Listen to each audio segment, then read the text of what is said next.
जय हिंद, नमस्कार साथियों। कैसे हैं आप सब? उम्मीद करते हैं अच्छे होंगे। मैं विकास कुमार आप लोगों के लिए बिहार डीएलएड भर्ती परीक्षा जो विगत बहुत ईयर से लगातार पूछे जा रहे हैं ऑनलाइन एग्जाम्स में, ठीक है, उसके जो हम लोग प्रीवियस ईयर क्वेश्चंस आज करने वाले हैं। ठीक है, तो प्रीवियस ईयर क्वेश्चन जो होते हैं, प्रीवियस ईयर क्वेश्चन वो चाबी है दोस्तों जो सिलेक्शन के लिए आपके हर ताला को खोलने के लिए तैयार है, आपके हर किस्मत को खोलने के लिए तैयार है। तो प्रीवियस ईयर पर जो है पूरी की पूरी कमांड करनी है ताकि हमारा क्या हो, हर सिलेक्शन का जो है चाबी खुल सके, हर सिलेक्शन का जो ताला है वो खुल सके उस चाबी से। ठीक है, तो चलिए हम लोग शुरुआत करते हैं आगे। देखिए, आज जो हम लोग करने वाले हैं वो आपका बिहार डीएलएड भर्ती परीक्षा जो 11/9/2025 को ये क्वेश्चंस पूछे गए थे, है ना। ये आपको जो है, आप जब किताब है ना, इस यूनिक पब्लिकेशन का जब किताब आप लिए होंगे तो ये पेज आपको मिला होगा, है ना। इस पेज में आपको ये डेट मेंशन किया हुआ होगा और इस डेट में हम लोग आगे बढ़ेंगे और देखेंगे कि पहले हिंदी आता है, उसके बाद आपका इंग्लिश आता है, और उसके बाद मैथ आता है, और उसके बाद जो आता है आपका साइंस आता है ना। उसके बाद जो है 71 नंबर से यहाँ से आपको साइंस मिलता है। ठीक है, तो चलिए हम लोग शुरुआत करते हैं आज का साइंस का क्लास। और साइंस के क्लास में जैसा कि आप सभी को पता है कि प्रीवियस ईयर क्वेश्चंस बहुत सारे जो होते हैं रिपीट होते हैं ना। आज भी क्वेश्चंस कुछ रिपीटेड हैं, है ना, प्रीवियस ईयर से, यानी पिछले क्लासेस से जो है रिपीटेड है क्वेश्चंस। तो हम लोग जो है उसको भी देखेंगे कि क्वेश्चंस कैसे कैसे रिपीट करते हैं। ठीक है, तो जितने भी क्वेश्चंस हम लोग प्रीवियस ईयर में देखे गए हैं उसको जो है लगातार हम लोग क्या करेंगे, वीडियो सोल्यूशन के माध्यम से हम लोग आगे इसका जो है सोल्यूशन करने जाएंगे, एनालिसिस करेंगे। ठीक है, तो चलिए शुरुआत करते हैं। आज का पहला क्वेश्चन आपके सामने कौन सा है? देखिए, आपके सामने जो पहला क्वेश्चन है आपका ये रहा आज का पहला क्वेश्चन, है ना। पहला क्वेश्चन आपके सामने देखिए, बोला गया रच्छी कोशिका। रच्छी कोशिका का मतलब दोस्तों क्या होता है? इसके पहले मैंने क्लासेस में, पहले बहुत सारे क्लासेस में मैंने बताए हैं रच्छी कोशिका। रच्छी कोशिका को कहते हैं गार्ड सेल। क्या कहते हैं? गार्ड सेल, है ना, याद रखिएगा। गार्ड सेल, गार्ड सेल क्या होते हैं दोस्तों? देखिए, गार्ड सेल जो होते हैं, गार्ड सेल होते हैं, गार्ड सेल के बारे में कह देते हैं कि गार्ड सेल जो होते हैं एक प्रकार का वैसा सेल जो हर एक चीजों से बचाने का काम करता है। जैसे आप गार्ड के बारे में समझे होंगे कि हर घर में गार्ड होते हैं, हर जगह पे गार्ड होते हैं। तो गार्ड क्या करते हैं? आने जाने वालों को रोकते हैं और नियंत्रण करने का काम करते हैं। ठीक है, उसी प्रकार से एक सेल होता है जो गार्ड सेल के रूप में जाना जाता है, रच्छी कोशिकाओं के रूप में जाना जाता है। ठीक है, अब बोला गया ये प्रकाश संश्लेषण की प्रक्रिया द्वारा उत्पन्न होता है। ठीक है, तो कौन सा क्या इसका काम है तो उसके बारे में देखिए। एडीपी तो है वो अलग चीज है, एकीपी ये सब जो है बिल्कुल अलग चीज है। ठीक है, तो चीनी, चीनी जो होता है, चीनी का मतलब हो गया शुगर, शुगर कह सकते हैं इसको, या फिर ग्लूकोज कह सकते हैं ना, ग्लूकोज। ग्लूकोज देखिए, जब भी प्रकाश संश्लेषण की क्रिया होती है ना, जब भी प्रकाश संश्लेषण की क्रिया होती है तो उसमें जो है उसका जब रिएक्शन आप देखेंगे, उसके रिएक्शंस में ग्लूकोज बनते हैं। क्या बनते हैं? 6,6H12O6 जो है ग्लूकोज बनते हैं ना, ग्लूकोज बनते हैं, चीनी बनते हैं। ठीक है, जब चीनी बनता है तो उसमें क्या होता है कि वो प्रकाश संश्लेषण की प्रक्रिया में उत्पन्न होता है ना। तो क्या उत्पन्न होता है? गार्ड सेल के माध्यम से रंध्र। रंध्र के बारे में भी हम लोग चर्चा किए थे, रंध्र के बारे में। रंध्र क्या होता है दोस्तों? अस्टोमाटा, है ना, अस्टोमाटा, अस्टोमाटा, है ना। अस्टोमाटा क्या करता है? देखिए, आप रंध्र देखे होंगे, पत्ता, है ना, पत्ते देखे होंगे। अब पत्ते में बहुत सारे पोर होते हैं, पोर का मतलब छिद्र होते हैं। क्या होते हैं? छिद्र होते हैं ना। और वो छिद्र के माध्यम से क्या करते हैं अस्टोमाटा में? कभी कभी देखिए, गुटेशन के बारे में एक बार हम लोग चर्चा किए थे, है ना, गुटेशन के माध्यम से। देखिए, ऐसे आपका पत्ता होता है, ऐसे आपका पत्ता होता है ना, पत्ता होता है, इसमें देखेंगे बहुत सारे पोर जो है पानी की तरह जमा हुआ रहता है ना। तो ये पानी आते कहां से है? मंड के रूप में ये पानी आते कहां से है? तो एक प्रकार का पोर होता है, उस पोर को ही रंध्र कहते हैं। रंध्र क्या कहते हैं? रंध्र कहते हैं ना, अस्टोमाटा कहते हैं। ठीक है, वो अस्टोमाटा जो होता है वो क्या करता है? गार्ड सेल के रूप में उसी में आने का और जाने का जो प्रक्रिया होता है वो क्या करता है? रच्छी कोशिकाएं उसका जो है देखभाल करती है। और इसका जो राइट उत्तर हो जाएगा आपका क्या होगा दोस्तों? 20 का जो होगा, B4B8 इसका जो होगा सही उत्तर आपका हो जाएगा। ठीक है, B4B8 इसका राइट उत्तर हो जाएगा। ठीक है, चलिए आगे क्वेश्चंस पे चलते हैं। अगर इस तरह का क्वेश्चन आप लोग अगर बनाते हैं तो इसका जवाब भी दीजिए, है ना, इसका जवाब भी कमेंट में आप लोग को देना है ताकि आपका भी बेहतर तैयारी हो सके। और कितना आप लोग तैयारी किए हैं और कर रहे हैं इससे आपका साफ पता चलेगा। ठीक है, कितना क्वेश्चन आपने बना चुके होंगे इसका भी आप लोग लास्ट में जवाब दीजिएगा कि कितना 20 में से कितना क्वेश्चन आपके सही हो रहे हैं। ठीक है, चलिए नेक्स्ट क्वेश्चन पे चलते हैं। देखिए, 72 नंबर क्वेश्चन जो है आपका, देखिए बोल रहा है गति के कारण। गति के कारण क्या होता है? गति के कारण एक होता है गति के कारण और एक होता है अस्थितिज के कारण, है ना, स्थिति के कारण। तो बोला गया गति के कारण शरीर में मौजूद ऊर्जा जो होती है वो क्या कहा जाता है? तो बताइए, आप गति कर रहे हैं तो आपके अंदर गतिज ऊर्जा होगी, अगर आप एक स्थिति में खड़े हैं तो आपके अंदर स्थितिज ऊर्जा होगी। अब देखिए गतिज ऊर्जा होता क्या है, गतिज ऊर्जा है ना। अब जब गतिज ऊर्जा और स्थितिज ऊर्जा दोनों को जब मिला देते हैं तो यांत्रिक ऊर्जा बन जाती है, ये भी हम लोग समझेंगे, ठीक है। देखिए ये होता है गतिज ऊर्जा है ना, प्लस होता है स्थितिज ऊर्जा है ना, स्थितिज ऊर्जा गतिज ऊर्जा प्लस स्थितिज ऊर्जा होती है, ठीक है। बराबर जब अगर इसको कहा जाए तो यांत्रिक ऊर्जा होता है, क्या होता है ये यांत्रिक ऊर्जा हो जाता है ना, यांत्रिक ऊर्जा हो जाता है, ठीक है। ये बात आपको समझ में आएगा, ये बराबर पूछा जाता है ना, ये बराबर पूछा भी जाता है। अब गतिज ऊर्जा देखिए क्या होता है, गतिज ऊर्जा कहते हैं किसको, जो गति के कारण प्राप्त होता हो, है ना। जब आप दौड़ते हैं तो आपके अंदर भी ऊर्जा आता है दौड़ने से, है ना, तो वो गतिज ऊर्जा जो होता है गति के कारण प्राप्त होता है। स्थितिज ऊर्जा हो क्या कि एक जगह पे आप स्थितिज है तो उसमें क्या होगा, स्थितिज ऊर्जा होता है, ठीक है। गतिज ऊर्जा का फॉर्मूला क्या होता है दोस्तों, काइनेटिक एनर्जी जिसको कहते हैं हाफ एम भी स्क्वायर, क्या कहते हैं इसको, हाफ एम भी स्क्वायर। स्थितिज ऊर्जा जो होता है एम जी एच, क्या होता है, एम जी और एच होता है, ठीक है, याद रखिएगा एम जी और एच होता है, ठीक है। ये स्थितिज ऊर्जा होता है और ये आपका गतिज ऊर्जा होता है। तो यहां तक ये बात आपको समझ में आ गया होगा कि गतिज ऊर्जा गति के कारण प्राप्त होता है और स्थितिज ऊर्जा जो होता है वो अपने स्थिति के कारण प्राप्त होता है, ठीक है। तो राइट उत्तर हमारा क्या हो जाएगा, यहाँ पे गति के कारण जो प्राप्त होता है उसको क्या कहते हैं, गतिज ऊर्जा कहते हैं, क्या कहते हैं, गतिज ऊर्जा। थर्मल एनर्जी जो होता है वो क्या होता है, थर्मल एनर्जी एक प्रकार का देखते होंगे, एक प्रकार का वो भी एनर्जी है ना, एक प्रकार का वो भी एनर्जी है जो आपका क्या कहते हैं, थर्म के माध्यम से निकलता है, वाष्पीकरण के माध्यम से निकलता है, उसको कहते हैं ना थर्म, मतलब तापमान वगैरह से भी निकलता है, ठीक है। रसायन ऊर्जा के बारे में तो आपको पता होगा, केमिकल एनर्जी जो केमिकल से जनरेट होता है, संभावित एनर्जी, ऐसा कुछ ऊर्जा नहीं होता है। सही उत्तर आपका क्या होगा, D4 डीएलएड जो होगा दोस्तों, इसका राइट उत्तर आपका हो जाएगा, ठीक है, राइट उत्तर आपका हो जाएगा।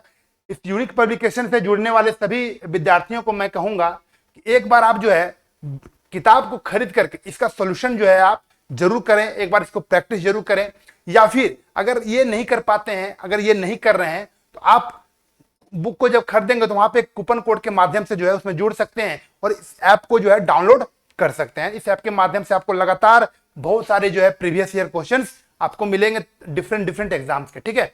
तो वहां से भी आप इसको चेक कर सकते हैं, वहां से भी आप टेस्ट में प्रैक्टिस कर सकते हैं। बोला गया इनमें से कौन सी प्रजनन समझते हैं ना, प्रजनन और बाल अवस्था है ना, बाल स्वास्थ्य देखभाल RCH कार्यक्रमों की भूमिका नहीं है। अब बताइए RCH क्या होता है दोस्तों, RCH के बारे में समझना पड़ेगा कि RCH क्या होता है, RCH का उद्देश्य क्या है, ठीक है। और उसमें बोला गया बाल स्वास्थ्य देखभाल, बाल स्वास्थ्य मतलब छोटे छोटे बच्चे के बारे में बोला गया है, उसी को कहते हैं क्या, RCH है ना, और उसी को RCH के रूप में जाना जाता है। अब बोला गया इनमें से प्रजनन और RCH, ठीक है, कार्यक्रमों का भूमिका नहीं है।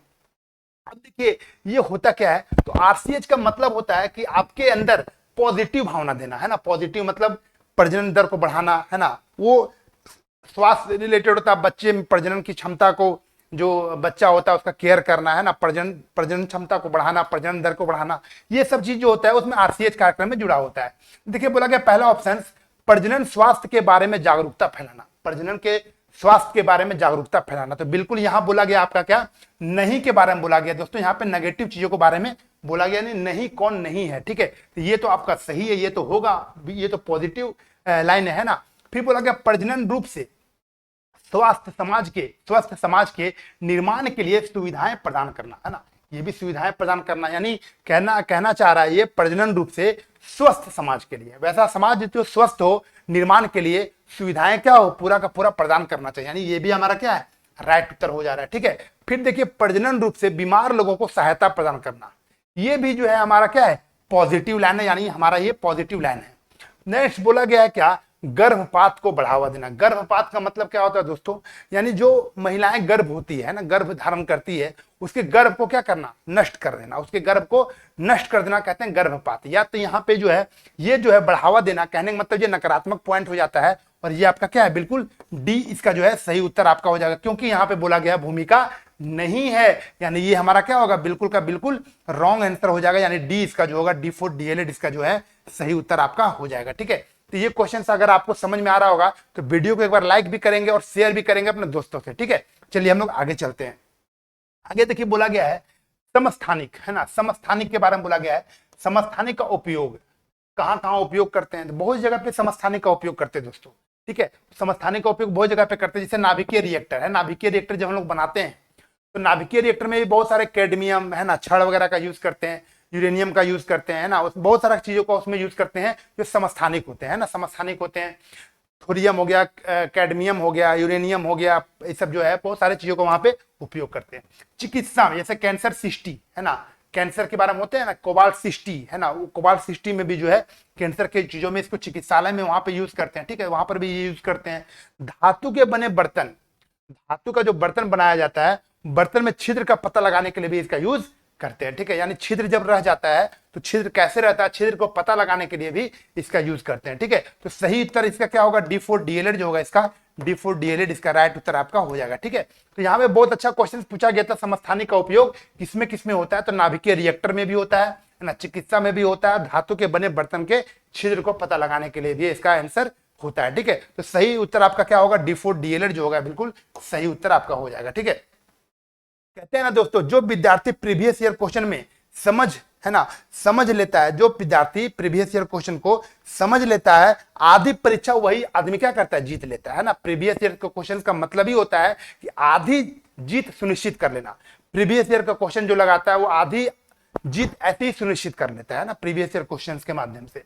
चलिए हम लोग चलते हैं फाइब्रोब्लास्ट, है ना, यहाँ पे देखिए फाइब्रोब्लास्ट रहित बोला है, क्या बोला गया, फाइब्रोब्लास्ट रहित एकमात्र संयोजी ऊतक, इसमें फाइब्रोब्लास्ट क्या हो, रहित हो, वहां पे नहीं होना चाहिए, सहित होना चाहिए, है ना, यहाँ पे रहित बोला गया है यानी रहित नहीं होना चाहिए, ठीक है। तो देखिए होता क्या है, फाइब्रोब्लास्ट जो होता है, फाइब्रोब्लास्ट देखिए कल हम लोग हड्डी के बारे में पढ़े थे, उपास्थि के बारे में भी पढ़े थे, एरियोलर संयोजी ऊतक के बारे में पढ़े थे। उपास्थि को ही कहते हैं क्या, कार्टिलेज, कार्टिलेज है ना, कार्टिलेज कहते हैं, कार्टिलेज जो आपका कहाँ कहाँ पाया जाता है, हम लोग पढ़े थे कहाँ पे, कान में और नाक में पाया जाता है, कान में और नाक में पाया जाता है। हड्डी के बारे में पढ़े थे, इसमें क्या पाया जाता है हड्डी में, तो कैल्शियम पाया जाता है ना, कैल्शियम है ना, कैल्शियम, कैल्शियम ये आपका पाया जाता है, और फास्फोरस भी पाया जाता है ना, कैल्शियम भी और फास्फोरस भी, ज्यादा मात्रा में कैल्शियम भी पाया जाता है, फास्फोरस भी पाया जाता है, ठीक है। और देखिए एरियोलर टिश्यू के बारे में भी हम लोग किए थे क्या, कि जो बीच में जुड़ने का काम करता है एरियोलर टिश्यू, है ना, यानी जो आपका मतलब क्या बोलते हैं, जो मसल से जो जुड़ा हुआ रहता है उसको कहते हैं संयोजी यानी एरियोलर टिश्यू, है ना, एरियोलर टिश्यू कहते हैं। अब देखिए यहाँ पे बोला गया फाइब्रोब्लास्ट रहित एकमात्र संयोजी ऊतक, तो अब संयोजी ऊतक कनेक्टिव टिश्यू जो होता है वो आपका ब्लड होता है, क्या होता है, ब्लड जो होता है आपका, ब्लड जो होता है आपका क्या होता है, संयोजी ऊतक के अंतर्गत आता है, जो फाइब्रोब्लास्ट रहित होता है, ठीक है, एकमात्र होता है ये, ठीक है। अब देखिए ब्लड के बारे में बोला गया, ब्लड का पीएच मान कितना होता है, हम लोग यहां तक पहुंचने का प्रयास करेंगे। ब्लड का जो पीएच मान होता है वो कितना होता है, ये होता है क्षारीय दोस्तों, क्या होता है, ये क्षारीय होता है और 7.4 होता है, क्या होता है, ये 7.4 होता है। अब ब्लड जो होता है, रक्त जो होता है वो आपका लाल होता है, किसके कारण होता है, तो हीमोग्लोबिन के कारण होता है, किसके कारण होता है, हीमोग्लोबिन के कारण होता है। अब हीमोग्लोबिन में क्या मात्रा मिलती है, कौन सा तत्व पाया जाता है, कौन सा एलिमेंट पाया जाता है, उसमें जो है आयरन पाया जाता है, क्या पाया जाता है, आयरन पाया जाता है, जिसके कारण जो होता है एनीमिया रोगों से हमें क्या करता है, लड़ने के लिए मदद करता है। अगर एनीमिया रोग अगर हो रहा है तो उसके अंदर क्या है, आयरन की कमी है, ठीक है। तो ये बात हम लोग को, इतना बात को हम लोग समझ चुके हैं, तो सही उत्तर इसका क्या होगा दोस्तों, डी इसका जो होगा बिल्कुल राइट उत्तर आपका डी हो जाएगा, ठीक है, डी इसका सही उत्तर होगा, बिल्कुल सटीक उत्तर होगा, ठीक है। चलिए आगे चलते हैं हम लोग, है ना, चलिए बिल्कुल आगे चलते हैं। बोला गया किसी अंतरिक्ष यात्री को आकाश कैसा प्रतीत होता है, आकाश कैसा प्रतीत होता है आपको ये बोला गया, ठीक है। अब बताइए आकाश कैसा प्रतीत होगा, अब समझिए कि आकाश में तो वायुमंडल है नहीं, क्या वायुमंडल है, क्या नहीं, वहां पे वायुमंडल नहीं है। जैसे हम लोग यहाँ पे वायुमंडल में पूरे तरीका से आजादी से रहते हैं, यहाँ पे सब कुछ है ना, ऑक्सीजन भी मिलता है, कार्बन डाइऑक्साइड भी जिसको जरूरत पड़ता है वो मिलता है ना, उसके बाद हमको जो है नाइट्रोजन वगैरह सारा चीज यहाँ पे क्या है वायुमंडल में मौजूद है। यहाँ पे नाइट्रोजन की प्रतिशत जो है आपका 78% के आसपास है, यहाँ पे पूरे वायुमंडल में सभी चीज अवेलेबल है। लेकिन वहां पे वायुमंडल होता ही नहीं है, वायुमंडल का वहां पे क्या रहता है, अभाव रहता है ना, वायुमंडल का अभाव रहता है। और जब वायुमंडल का अभाव रहता है तो पूरा प्रकीर्णन हो नहीं पाता, पूरा क्या होता है, प्रकीर्णन नहीं हो पाता है। और जब प्रकीर्णन नहीं हो पाएगा, प्रकीर्णन नहीं हो पाएगा तो क्या दिखेगा आपको, प्रकीर्णन जब देखिए, प्रकीर्णन का मतलब होता है स्कैटरिंग, और वो छितराएगा नहीं, लाइट जब वहां पे होगा नहीं तो वहां पे क्या होगा, पूरा अंधेरा दिखेगा, और अंधेरा दिखेगा तो क्या दिखेगा, बिल्कुल काला दिखेगा। कैसा दिखता है वो, काला दिखता है, ठीक है। तो यहाँ पे सही उत्तर आपका क्या हो जाएगा, काला, क्या होगा, बिल्कुल काला इसका जो है, काला इसका क्या होगा, सही उत्तर आपका इसमें हो जाएगा। आकाश कैसा प्रतीत होगा, बोला गया किसको, अंतरिक्ष यात्री को बोला गया, किसको बोला गया है, अंतरिक्ष यात्री को। लेकिन जब हम लोग धरती पर, पृथ्वी पर से देखते हैं, पृथ्वी पर से देखते हैं तो पृथ्वी पर से हमको नीला नजर आता है, क्यों आता है नीला नजर, पृथ्वी पर से जब हम लोग यहां से देखते हैं तो नीला नजर आता है, लेकिन ये पूछा गया अंतरिक्ष यात्री को, यानी अंतरिक्ष पर जा करके अगर देखता है तो उसको काला नजर आता है। ठीक है, यहाँ पे क्वेश्चंस देखिएगा, दोनों क्वेश्चंस वेरिएशन है, दोनों क्वेश्चंस अलग अलग है। एक बोला गया अंतरिक्ष यात्री को और एक बोला गया पृथ्वी पर से, है ना, पृथ्वी पर से। तो पृथ्वी पर से नीला क्यों दिखाई पड़ता है? क्योंकि समुद्र का इलाका जो होता है बड़ा, पूरा समुद्र का इलाका जो है सबसे ज्यादा होता है ना, हमारे देश में सबसे ज्यादा समुद्र जो होता है 95% के आसपास होता है। ठीक है, पूरे विश्व में 95% समुद्री इलाका है। अब समुद्र का जो पानी होता है देखते होंगे पूरा नीला नीला होता है, उसके कारण वो स्कैटरिंग करता है, तो क्या नजर आएगा आपको? पूरा नीला नजर आएगा। ठीक है, अंतरिक्ष यात्री को काला नजर आता है, और यहां से हम लोग देखते हैं ऊपर में तो वहां पे क्या होता है? आकाश पूरा नीला नजर आता है। ठीक है, तो ये बात आपको क्लियर समझ में आया होगा। राइट उत्तर आपका क्या होगा? ए इसका जो है बिल्कुल सही उत्तर हो जाएगा पूरा डिफिनेशन के साथ। ठीक है, चलिए दोस्तों चलते हैं नेक्स्ट क्वेश्चन पे। आप बोला गया देखिए, निम्नलिखित कथनों को पढ़िए और सही विकल्प का चयन कीजिए। सीधा सीधी बोला गया कि विकल्प को पढ़ना है और चयन भी करना है। ठीक है, देखिए पहला क्वेश्चन सभी कथन में ये बोला गया है कि सूखी हुई किशमिश, किशमिश सभी लोग खाए होंगे, है ना, पूरा फुला फुला के खाते थे हम लोग, है ना। और किशमिश का एक प्रक्रिया है कि उसका पानी बहुत मीठा होता है। क्या होता है? पानी बहुत मीठा होता है ना। तो सूखी हुई किशमिश को जब कुछ समय के लिए सादे जल में छोड़ दिया जाता है तो वह परासरण के कारण फूल जाती है। क्या होता है? परासरण के कारण, ओस्मोसिस, उसको इंग्लिश में कहते हैं क्या दोस्तों? ओस्मोसिस, है ना। ओस्मोसिस के कारण क्या होता है? वो फूल जाता है ना, ओस्मोसिस के कारण वो फूल जाता है। ठीक है, तो ये बात क्या है? बिल्कुल सही बात है, ये बिल्कुल क्या है? सही है। फिर बोला गया है, क्या तर्क दिया है? पादप कोशिकाओं, क्या बोला गया है? पादप कोशिका। पादप कोशिका समझ में आता है ना? हाँ, जैसे हम लोग को मानव कोशिका भी बहुत सारा कोशिका होती है, तो इसी प्रकार से पादप के भी बहुत सारे कोशिका होते हैं, टिश्यू होते हैं। ठीक है, वर्णात्मक रूप से पारगम्य कोशिका, पारगम्य कोशिका मतलब उसमें जो पतला पतला छिद्र करने के लिए है ना, पारगम्य यानी semi permeable, permeable semi permeable होता है ना, तो अर्ध पारगम्य बोलेंगे तो सेमी परमिएबल, और यहाँ पे परमिएबल मतलब क्या होता है? पारगम्य बोला गया तो परमिएबल, है ना। परमिएबल कोशिका झिल्ली होती है, जो होती है, बिल्कुल होती है। ठीक है, किशमिश में पानी घुसता है तो कुछ ना कुछ तो उसके ऊपर लेयर रहता होगा जो क्या करता? आर पार करता होगा, पानी को आर पार करता होगा, तभी तो किशमिश फूलता होगा। अगर वो प्लास्टिक का रहेगा किशमिश तो पानी घुसेगा क्या? नहीं घुसेगा।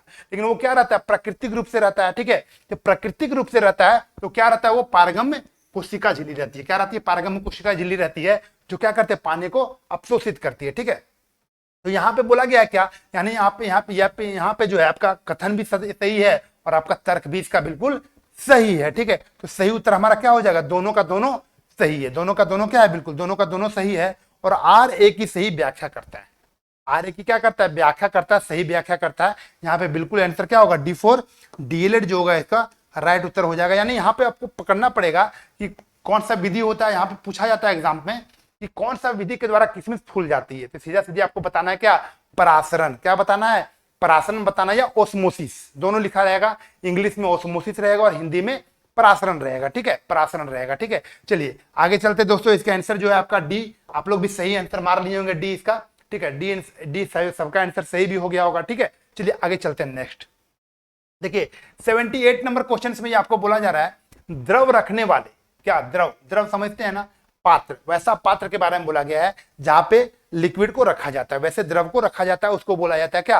पात्र, है ना, वैसा पात्र, कंटेनर। ठीक है, बोला गया पात्र के तल पर उस द्रव द्वारा लगने वाला दाब, दाब बोला गया है। अब बताइए किसी में भी अगर एक लोटा लीजिए, ठीक है, तो लोटा में लिखिएगा तो लोटा में क्या होगा? पानी दबाव लगाएगा, क्या लगाएगा? बाहरी की ओर क्या करेगा? प्रेशर तो देगा। वो गिलास में रखिएगा तो गिलास में प्रेशर देगा, अगर कोई बोतल में रखिएगा तो बोतल में प्रेशर देगा। यानी जहां भी वो रहेगा द्रव, वो क्या करेगा? बाहर की ओर प्रेशर लगाएगा, दाब तो लगाएगा। ठीक है, चलिए बोला गया द्रव रखने वाले पात्र के तल पर उस द्रव द्वारा लगाने वाले, क्या बोला गया? लगाने वाले दाब, तो क्या होता है बताइए? तो बोला गया द्रव के घनत्व पर निर्भर करता है, प्रत्येक दिशा में समान रहता है, पात्र के पृष्ठीय क्षेत्रफल पर निर्भर नहीं करता है, और सभी सत्य है। क्या होगा बताइए? क्या हो जाएगा इसका आंसर? तो इसका आंसर जो होगा दोस्तों बिल्कुल का बिल्कुल जो है इसका, देखिए द्रव के घनत्व पर निर्भर करेगा। बताइए, अब द्रव के घनत्व पर निर्भर नहीं करेगा। देखिए कभी कभी आप देखते होंगे छोटा कंटेनर रहता है, ठीक है, अगर हल्का सा इसको पानी भरा जाए, हल्का सा पानी भरिएगा, इसको हल्का सा पानी भरिएगा तो प्रेशर कम लगेगा, ज्यादा प्रेशर लगेगा क्या? नहीं लगता है। कभी कभी आप ऐसा भी देखे होंगे कि नल देखे होंगे आप, बड़ा नल तो पानी आप लोग यूज करते होंगे, ठीक है, जब कंटेनर मतलब जो टंकी रहता है, टंकी में जब पानी कम हो जाता है तो प्रेशर भी कम हो जाता है आपका। क्यों? प्रेशर कम क्यों होता है? तो वहां पे प्रेशर कम होने का रीजन क्या होता है कि उस पर जो दाब होता है वहां पे ज्यादा मतलब पानी जो होता है कम हो जाता है, जिसके कारण प्रेशर भी क्या होता है आपका कम हो जाता है। ठीक है, तो वही बोला कि घनत्व, घनत्व क्या होता है उसका कम हो जाता है, यानी ज्यादा रहेगा तब ना घना घना रहेगा, घना उसका क्या होता है घनत्व उसका कम हो जाता है। ठीक है, जब घनत्व कम हो जाता है तो उस पर निर्भर करता है। ठीक है, तो बिल्कुल सही बात है, ये बिल्कुल क्या है 100% ट्रू है। ठीक है, फिर बोला कि प्रत्येक दिशा में समान लगाता है, बिल्कुल लगाता है। अब जितना पानी इसमें भरा रहेगा है ना, जितना पानी इसमें भरा रहेगा तो चारों ओर तो बराबर वो बल लगाएगा, चारों ओर जितना भी उसका प्रेशर होगा चारों तरफ लगाएगा, वो एक जगह तो नहीं लगाएगा वो। ठीक है, तो इसका भी क्या होगा राइट आंसर बी भी इसका सही उत्तर हो जाएगा। ठीक है, अब पात्र के पृष्ठीय क्षेत्रफल पर, पृष्ठीय क्षेत्रफल पर इसका कोई मतलब नहीं है, क्योंकि आर पृष्ठीय क्षेत्रफल का मतलब हो गया आर, और त्रिज्या से इसको कोई मतलब है क्या? पृष्ठीय क्षेत्रफल से इसको कोई मतलब नहीं है, यानी ये भी हमारा क्या है बिल्कुल का बिल्कुल सही हो जाएगा। ठीक है, तो हमारे जब तीनों सही होगा तो हम लोग क्या कहेंगे इसको सभी कथन, यहाँ पे देखिए सभी कथन क्या होंगे बिल्कुल सत्य हो जाएंगे। ठीक है, यानी सही उत्तर इसका क्या होगा D4 DLED जो होगा बिल्कुल सही उत्तर यहाँ पे हो जाएगा। ठीक है, तो दोस्तों आपको जो ये कंसेप्ट कैसा लगा? ठीक है, एक बार कंसेप्ट अगर अच्छा लग रहा होगा तो वीडियो को एक बार लाइक करेंगे और शेयर जरूर करेंगे। ठीक है, शेयर जरूर करेंगे। चलिए आगे चलते हैं नेक्स्ट क्वेश्चन पे। देखिए आपका नेक्स्ट क्वेश्चन आपका आ चुका है, बोला गया निम्नलिखित में से कौन सा भोजन का घटक नहीं है ना, भोजन का घटक नहीं है, यानी नहीं के बारे में बोला गया है, कौन सा नहीं है उसके बारे में। ठीक है, तो वसा, वसा देखते होंगे आप, फैट, एक प्रकार का ये फैट है, और ये फैट हमारा क्या करता है हमको जो है सुरक्षा प्रदान करता है ना, सुरक्षा प्रदान करता है। बताइए जो आदमी मोटा रहता है ना उसको चोट थोड़ा कम लगता है, नहीं लगता है चोट? हाँ बिल्कुल लगता है चोट। आप देखते होंगे ज्यादा मोटा है उसको मारिए कुछ उसको असर ही नहीं बुझाता है ना, अब पतला आदमी को एक बार मारिएगा तो इधर से उधर घूम जाएगा। ठीक है, तो वो क्या करता है उसको सुरक्षा प्रदान करता है ना, ठंडा उसको कम लगता है ना, गर्मी लेकिन ज्यादा थोड़ा सा लगता है। ठीक है, तो ये सब जो है फैट के क्या है उसके लाभ है, लेकिन नुकसान तो उससे ज्यादा है कि क्या होगा शरीर जब ज्यादा भारी हो जाएगा तो समस्या पैदा हो जाता है। ठीक है, तो फैट जो है एक प्रकार का क्या है भोजन का घटक है, ये बिल्कुल क्या है सही है, बिल्कुल क्या है ये सही है। पानी भी तो है दोस्तों, पानी भी जो है घटक ही है, पानी क्या है वसा का, ये आपका भोजन का घटक नहीं है, पानी भी है। बिना पानी का हम लोग क्या सर्वाइव कर सकते हैं क्या? 2 दिन बिना पानी का रह करके देखिए, तब पता चलेगा कि ये भोजन का घटक है कि नहीं। ठीक है, तो ये भी आपका क्या होगा बिल्कुल सही आंसर हो जाएगा। फिर फाइबर, फाइबर का काम क्या होता है? देखिए फाइबर जो होता है हमारे शरीर में, हमको बोला जाता है फाइबर युक्त खाना खाना चाहिए। तो फाइबर का युक्त खाना क्या होता है दोस्तों? देखिए जब हम लोग खाना खाते हैं तो हमारे शरीर में एक फूड पाइप होता है, फूड पाइप होता है जो कहीं कुछ फंस वगैरह जाता है, जैसे हम लोग मैदा का सामान खाएं है ना, कुछ अरारोट वगैरह ज्यादा खाएं तो क्या होता है फूड पाइप में फंस जाता है, फूड पाइप में फंस जाता है। लेकिन जब हम लोग फाइबर युक्त खाना खाते हैं, जैसे छिलका वगैरह वाला खाना खाते हैं, तो हम मोटा अनाज खाते हैं, तो क्या करता है उसको सीधा खींचते हुए, वो पचता नहीं है, खींचते हुए पूरा जो है उसको छोटे छोटे टुकड़ा में पूरा का पूरा खींचते हुए पाइप को क्या करता है वो साफ करते हुए चला जाता है। ठीक है, इसलिए फाइबर युक्त जो होता है ये भी हमारा क्या है बिल्कुल 100% ट्रू है। ठीक है, तो इनमें से बोला गया कौन सा घटक नहीं है, नहीं है तो बाबा डी, तो इसमें सभी है, तो कौन सा आंसर होगा इसका डी, इसको जो है सही उत्तर मान लेते हैं ना, डी इसका क्या होगा 100% सही उत्तर हो जाएगा आपका। ठीक है, कितना अच्छा से क्वेश्चन घुमा करके पूछा गया है। ठीक है, बिहार डीएलएड में भी अच्छे अच्छे क्वेश्चन पूछे जाते हैं दोस्तों। ठीक है, तो आपको तैयारी भी अच्छे लेवल का करना पड़ेगा।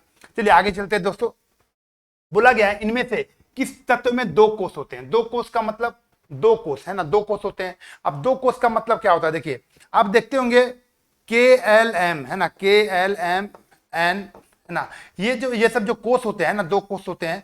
ठीक है, ये सब जो NO आगे भी होता है, N² होता है ना, N² के बारे में देखे होंगे आपको, 1 डाले तो 2 मिलेगा है ना, 1 मिलेगा 2 मिलेगा, ऐसा करके जो होता है 2N² होता है। ठीक है, 2N² होता है, 2 डालेंगे 1 मिलेगा। यहाँ पे देखिए इसके n के जगह पर क्या डालेंगे 1 डालेंगे तो क्या मिलेगा 2 है ना, ये सब जो है आपको मिलते रहेगा। ठीक है, चलिए आगे देखेंगे हम लोग इसको, देखिए आगे चलते हैं है ना, यहाँ पे देखिए आगे देखिए इसमें क्या बोला गया KLMN। अब दो कोष होते हैं। ठीक है, अब देखिए इसमें 2 कोष किसमें होते हैं? 2 कोष का मतलब हो गया पहला कोष में 2 इलेक्ट्रॉन, फिर दूसरा में 8 है ना, दूसरा में 8 हो गया। अब बताइए 2 और 8, 2 और 8 किसमें होगा?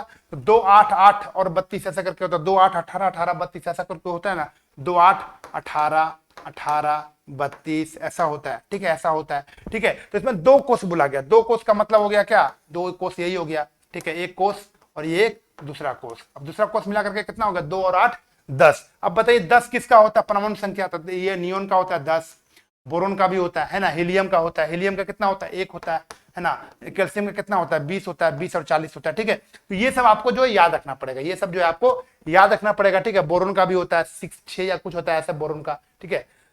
तो ये आपको होता है। तो बताइए 2 को जो होता है, ये आपका 2 किसका होता है, नियोन का होता है, नियोन का होता है 2, यानी नियोन का अगर तोड़ेंगे तो 2 और 8, 2 और 8 में ये टूटेगा। अब 8 लास्ट में आ रहा है, यानी ये क्या हो गया, कौन सा ग्रुप का हो गया, 18 ग्रुप का है ना, 18 ग्रुप का हो गया, यानी 18वां वर्ग का हो गया। कौन सा वर्ग का हो गया, ये 18 वर्ग का हो गया, 18वां वर्ग का, ठीक है। और 18वां वर्ग जो होता है इसको क्या कहते हैं, नोबेल, नोबेल गैस कहते हैं। क्या कहते हैं इसको, नोबेल गैस कहते हैं, है ना, या फिर अक्रिय गैस कहते हैं। अब नियोन का यूज कहां करते हैं, इसका यूज कहां करते हैं, देखिए इसका जो उपयोग है, इसका उपयोग जो है ना, इंडिकेटर में कहां करते हैं, ये इंडिकेटर, इंडिकेटर है ना, इंडिकेटर देखे हैं, इंडिकेटर देखे होंगे, जब इलेक्ट्रिक वाला जब स्विच बोर्ड देखे होंगे, स्विच बोर्ड में इंडिकेटर के रूप में लाल लाल जलता है, वो आपका नियोन ही रहता है। क्या रहता है, नियोन का गैस उसमें डाला रहता है, जिसके कारण वो क्या दिखता है, लाल लाल दिखता है, ठीक है। सही उत्तर हमारा क्या हो जाएगा, बिल्कुल दो, बी जो होगा, बी जो होगा इसका बिल्कुल सही उत्तर आपका हो जाएगा, ठीक है। 20 का जो होगा बिल्कुल सही उत्तर आपको यहां से देखने के लिए मिलेगा, ठीक है।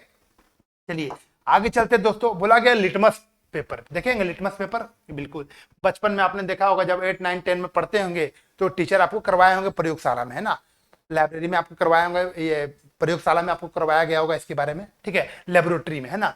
तो बोला गया नीला लिटमस पेपर क्षारीय माध्यम में, ठीक है। तो कई बार हम लोग जो है लगातार इसका डिस्कशन करते आ रहे हैं, अम्ल और क्षार के बारे में। क्या बोला गया है, अम्ल और क्षार के बारे में, है ना, अम्ल और क्षार के बारे में, ठीक है। अम्ल जो होता है दोस्तों, अम्ल जो होता है वो आपका क्या होता है, 1 से लेकर के, है ना, 1 से लेकर के, यानी 0 ही मान लीजिए ना, 0 से लेकर के, ठीक है, 0 से लेकर के क्या होता है 6.9, है ना, 6.9।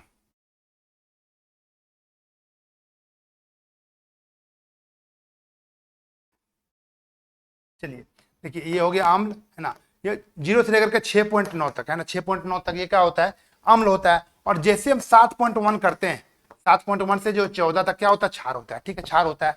अब अम्ल के बारे में बताए थे आप, ये 7 जो होता है न्यूट्रल होता है, 7 जो होता है क्या होता है, उदासीन होता है, ये उदासीन, है ना, ये आपका क्या होता है, उदासीन होता है, ठीक है। अब देखिए 7 जो होता है उदासीन होता है, ठीक है। अब यहाँ पे देखिए करता क्या है, अम्ल जो होता है वो नीला को नीला को क्या करता है, वो लाल करता है, नीला को क्या करता है, ये लाल में चेंज करता है, नीला को क्या करता है, लाल में,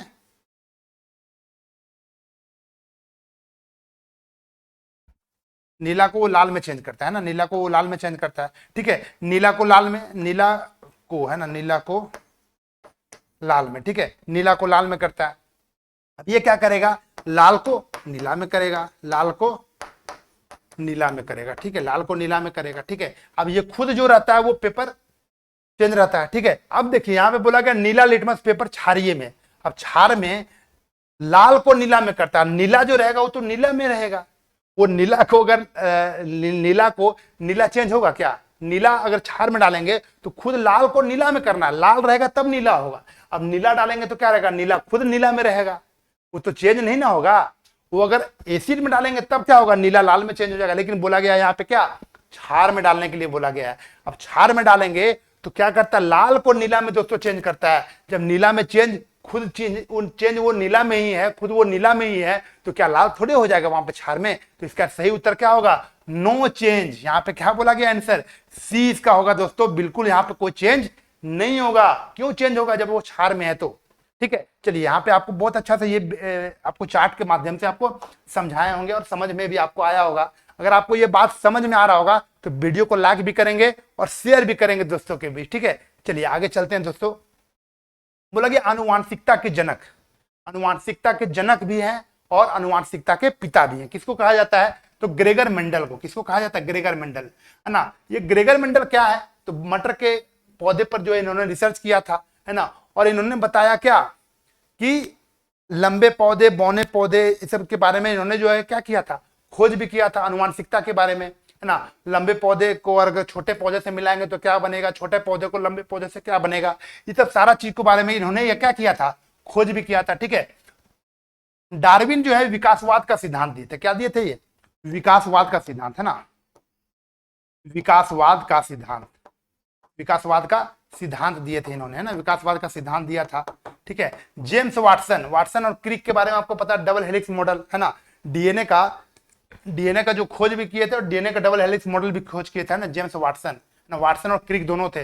रॉबर्ट हुक जो है कोशिका का खोज किए थे ना, कोशिका का खोज किए थे, कोशिका का, लेकिन मृत कोशिका का ये खोज किया था ना, याद रखिएगा मृत कोशिका का ये खोज किए थे। ठीक है, सही उत्तर हमारा क्या होगा, बिल्कुल बी इसका जो होगा बिल्कुल सही उत्तर आपका बी फॉर बीएड इसका सही उत्तर हो जाएगा। ठीक है, बी फॉर बीएड इसका सही उत्तर आपका हो जाएगा। यहां तक ये बात आपको अगर समझ में आ गया होगा तो हम लोग आगे बढ़ते हैं। क्या कमेंट भी करते रहेंगे बीच बीच में कि आपको ये बात समझ में आया या नहीं आया, क्योंकि क्लास जो है आपको लगातार यूट्यूब पे लगातार इसको अपलोड किया जा रहा है और आप लोग इसको देख करके लगातार जो है बेनिफिट्स उठाइए। ठीक है, हर एक एग्जाम्स के लिए आपको जो है बेनिफिट्स होने वाले हैं, जितने भी एग्जाम्स आपके होने वाले हैं। ठीक है, चलिए अब बोला गया दांतों के इनामिल, क्या बोला गया, दांतों के इनेमल। इनेमल समझते हैं ना, दांतों का जो इनामल होता है वो बहुत ही मजबूत होता है दोस्तों, बहुत ही मजबूत होता है। और इस मजबूती का राज जो होता है एक ही चीज है, क्या, कैल्शियम फॉस्फेट। क्या होता है, कैल्शियम के साथ फॉस्फेट रहता है, जिसके कारण दांत का जो इनेमल होता है, जबड़ा जिसको कहते हैं, बहुत ही मजबूत होता है। क्या होता है, जबड़ा जो होता है बहुत ही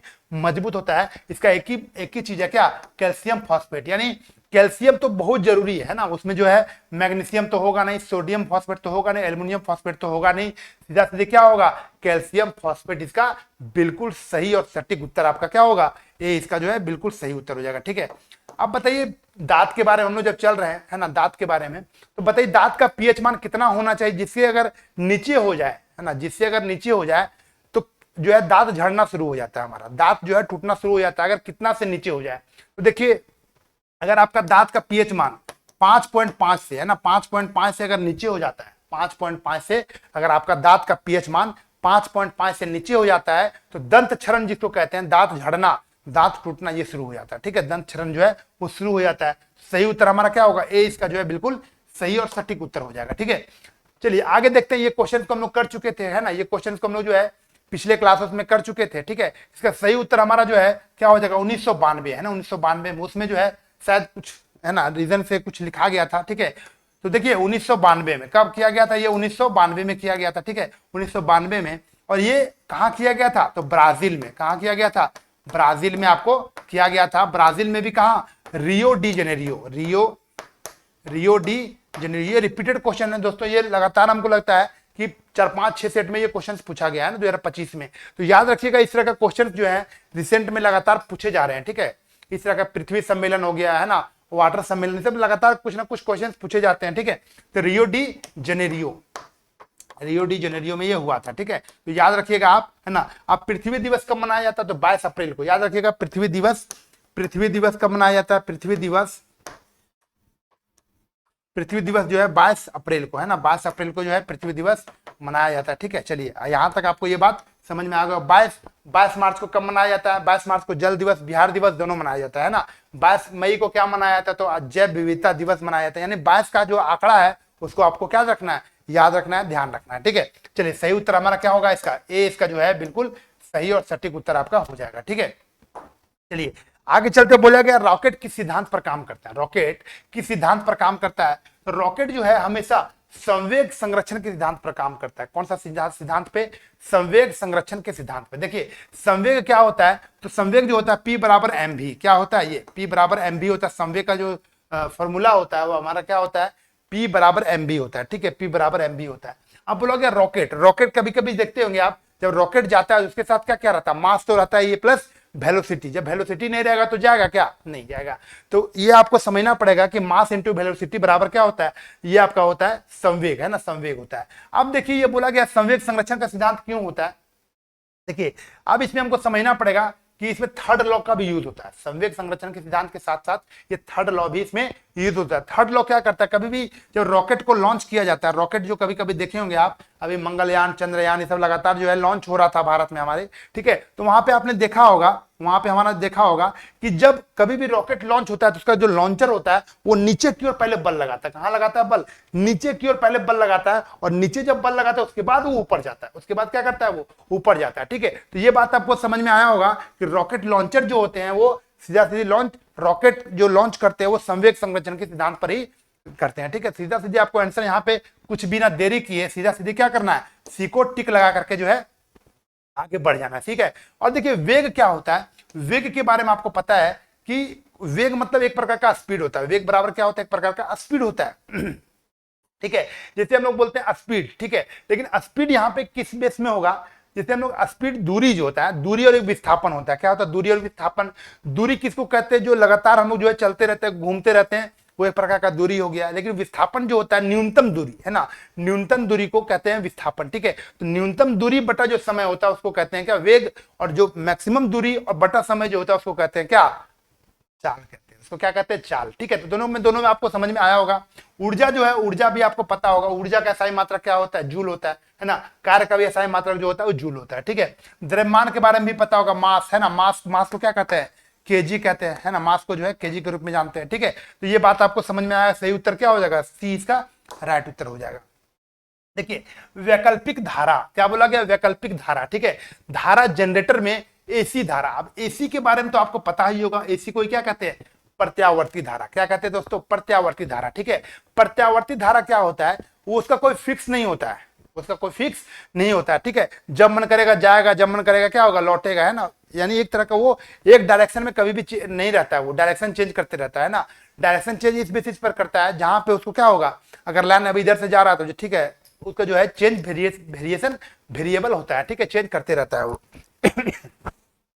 तो क्या करता है वो? अपनी दिशा को उलट देती है। क्या करती है वो? अपनी दिशा को उलट देती है। अगर इस डायरेक्शन में जा रहा है तो वो उस डायरेक्शन में आता है।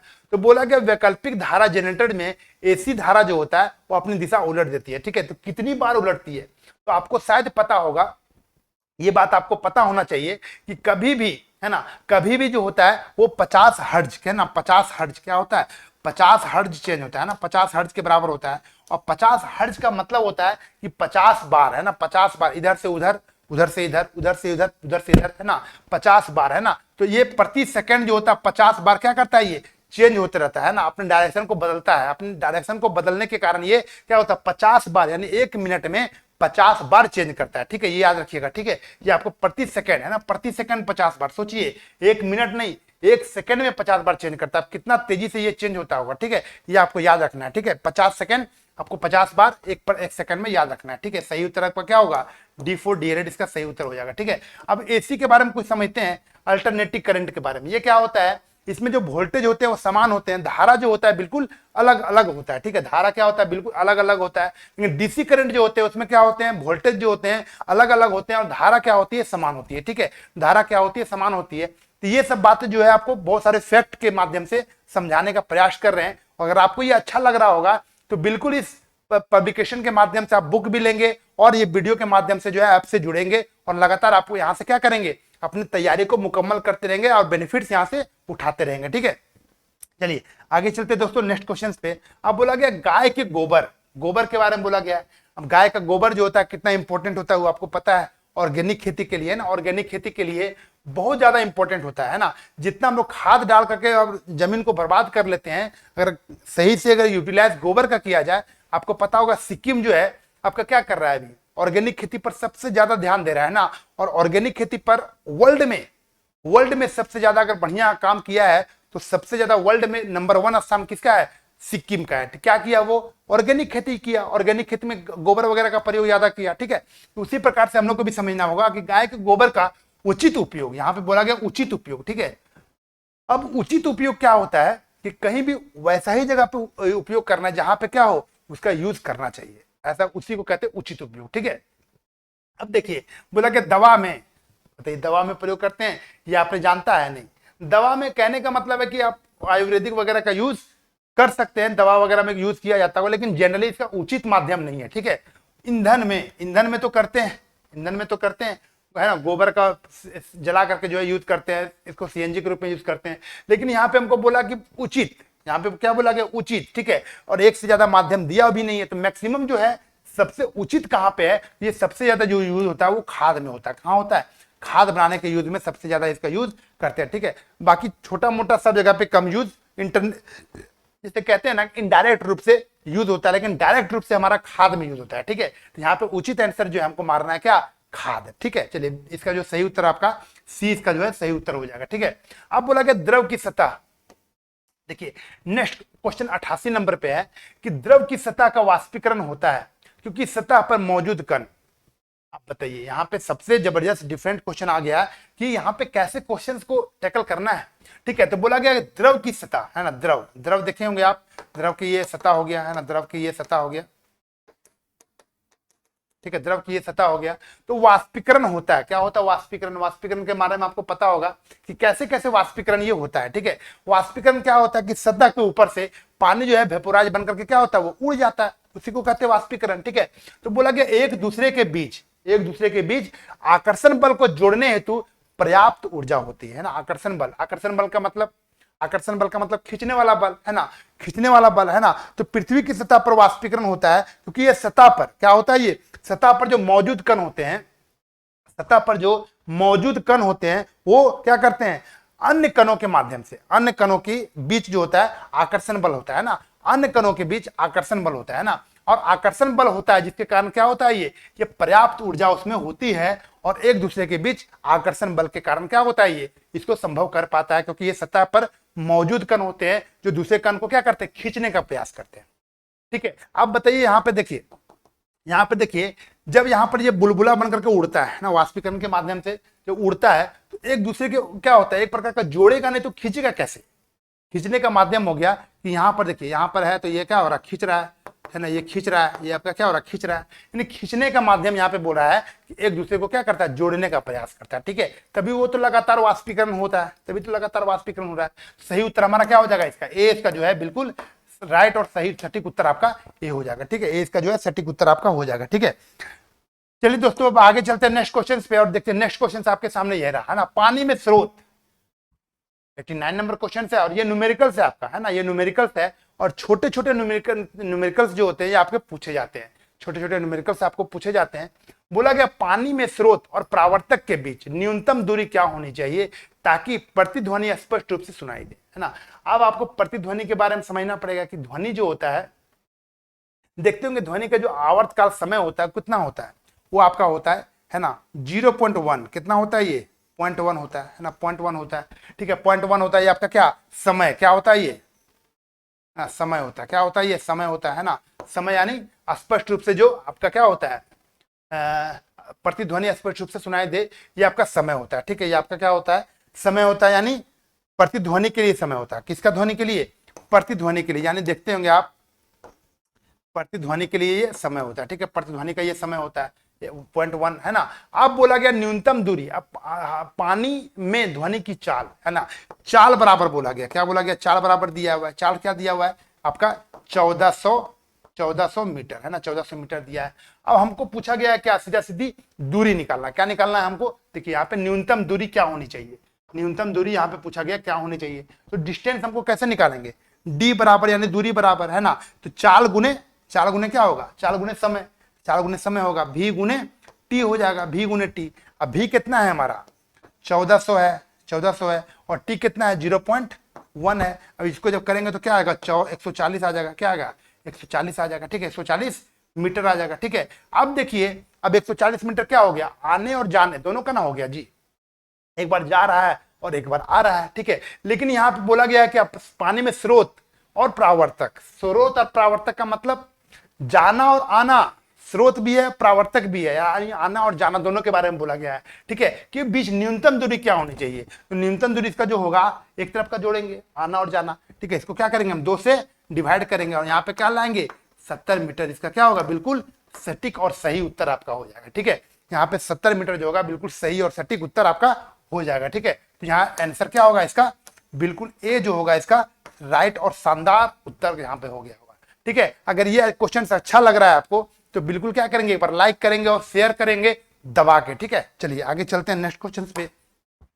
देखिए आज का ये क्वेश्चन जो है आपका लास्ट है ना, साइंस का ये क्वेश्चन जो है आपका लास्ट है। रासायनिक प्रतिक्रिया, क्या बोला गया है, रासायनिक प्रतिक्रिया में एक्वस प्रतीक क्या दर्शाता है, एक्वस जो होता है वो क्या दर्शाता है, तो ये बताता है। ठीक है, ये बता रहा है। ठीक है, तो बताइए क्या दर्शा रहा होगा ये। ठीक है, एक्वस का मतलब होता है क्या, विलियन, क्या होता गया विलियन, जलीय विलियन, क्या बोला गया है, जलीय विलियन बोला जाता है ना, जलीय विलियन। अब जलीय विलियन क्या होता है, जलीय विलियन देखिए एक है ना, 1 नैनोमीटर, याद रखिएगा 1 नैनोमीटर, 1 नैनोमीटर, सोचिए कितना छोटा होता है जलीय विलयन।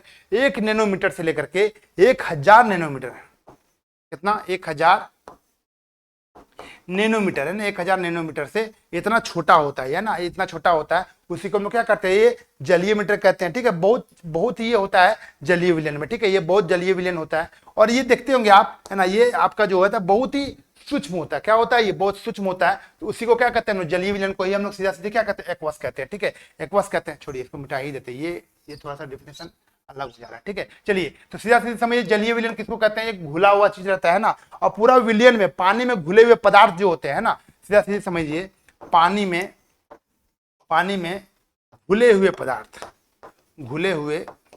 पदार्थ है ना, वो भी आपका सही था, है ना, लेकिन वो कोलाइडी विलयन वाला समझा रहे थे, है ना, वो कोलाइड वाला था। ठीक है, वो कोलाइड वाला था, इसलिए उसको हटा दिए। ठीक है, चलिए, वो कोलाइड वाला समझा रहे थे, है ना, उस कोलाइड वाला समझा रहे थे। तो इसको ये समझ लीजिएगा कि ये होता है जलीय विलयन, पानी में घुले हुए पदार्थ को ही जलीय विलयन कहते हैं। ठीक है, सही उत्तर हमारा क्या होगा, ए इसका जो है बिल्कुल सही और सटीक उत्तर हो जाएगा। वो जो समझाए थे अभी आपको, वो था क्या आपका, वो था आपका कोलाइडी विलयन के बारे में। ठीक है, थोड़ा सा समझिएगा। चलिए चलते हैं। तो यहाँ पे देखिए, आज यहाँ पे क्वेश्चन जो है आपका खत्म होता है।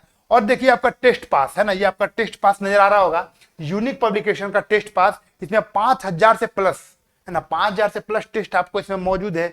जितने भी प्रीवियस एग्जाम हो चुके हैं, है ना, जितने भी प्रीवियस एग्जाम हो चुके हैं, सबके क्वेश्चंस आपको यहाँ पे मिलेंगे। और जो भी तैयारी करते होंगे, ऑनलाइन प्लेटफॉर्म से जरूर जुड़े और क्या करेंगे, अपनी तैयारी को मुकम्मल बनाएंगे। और देखिए, आपका यूनिक ज्ञान ऑफिशियल ऐप है, इस ऐप के माध्यम से भी जुड़ करके और इस ऐप को डाउनलोड करके लगातार इसका क्या करेंगे, बेनिफिट्स उठाते रहेंगे कूपन कोड के माध्यम से। ठीक है, अब देखिए, इसका ई बुक, टेक्स्ट बुक सब कुछ इसमें मिलता है।